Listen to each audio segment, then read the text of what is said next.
What's up guys, it's Fred with a quick refresher on Molten Core for WoW's 10th anniversary. This stuff used to be super hard to coordinate and even harder to get through cleanly, so now we have LFR and a new looting system. So it's even harder. So hopefully this guide will help you survive the circle jerk of players remembering their time in vanilla, with fond jokes of Mancreek's wife, Baron's chat, and this used to be so hard lol. Keep in mind that you have 39 other people that have probably never done this in a group before.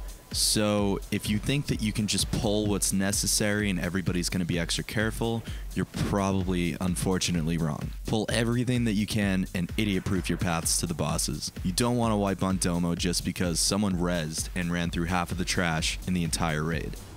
Most of the trash is pretty self-explanatory, but I'll go over Lucifron Magmadar's room just in case. In the hallway before Lucifron where he patrols, there are groups of corehounds that totally wipe raids if you don't know how to deal with it. Now this shouldn't be too much of a problem because everybody is a fan of AoE nowadays, but these corehounds resurrect if they're near a living corehound after a certain period of time. This means that they need to all die at about the same time, so do your best to DPS evenly. This also means that you can't pull corehound packs back or you'll resurrect the old groups. So it's best to pull Lucifron after one or two of these packs.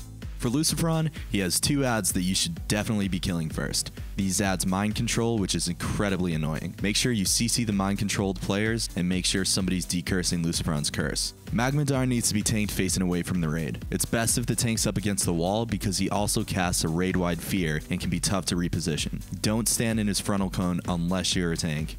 You cone. Gehennas has two ads that put a stacking armor debuff on everybody. This can get ugly pretty quickly, so make sure you take them out first. Decurse his curse as well. Decursing is cool. Garr knocks people back. Try and stay in a spot where you either have a lot of room behind you that doesn't have trash or stand against the wall. Try not to kill too many of the ads because they explode and they increase his attack speed. It can really help to pull most of this room before the fight, especially with a group of 40 uncoordinated people. Baron Geddon is probably going to give you the most difficulty in this whole raid. He has a pulsing AoE that does a ton of damage to anybody who stands in it. Try and tank him at his closest point to the entrance hallway. Have range sit at the mouth of the hallway, and have melee run to range when he casts his AoE. If you get the living bomb, run out of the raid as fast as possible. If range is at the mouth of the hallway, running into the hallway is a good idea. Or run into lava and only kill yourself. You should also dispel ignite mana. Shazzrah casts a curse on raid members that increases magic damage done to them. You should probably dispel this. He also has a pretty intense arcane explosion, so ranged and healers need to stay out of range of that. Melee should use defensive cooldowns if they can. He will periodically blink, most likely to the middle of the raid, so tanks should grab him and pull him back as soon as that happens. Don't forget your arcane resist gear. Sulfuron Harbinger has 4 ads that you need to interrupt and kill first. They cast a healing spell on the boss and each other, along with 2 dots that they spread around the raid. Sulfuron himself has an AoE knockback stun that should only affect melee. Golemagg has 2 ads that you should be completely ignoring because they respawn. At 10%, he starts AoEing the raid, so make sure you get him down in time. Make sure you say hi to Ragnaros through the window at the back. Nothing bad will happen this time.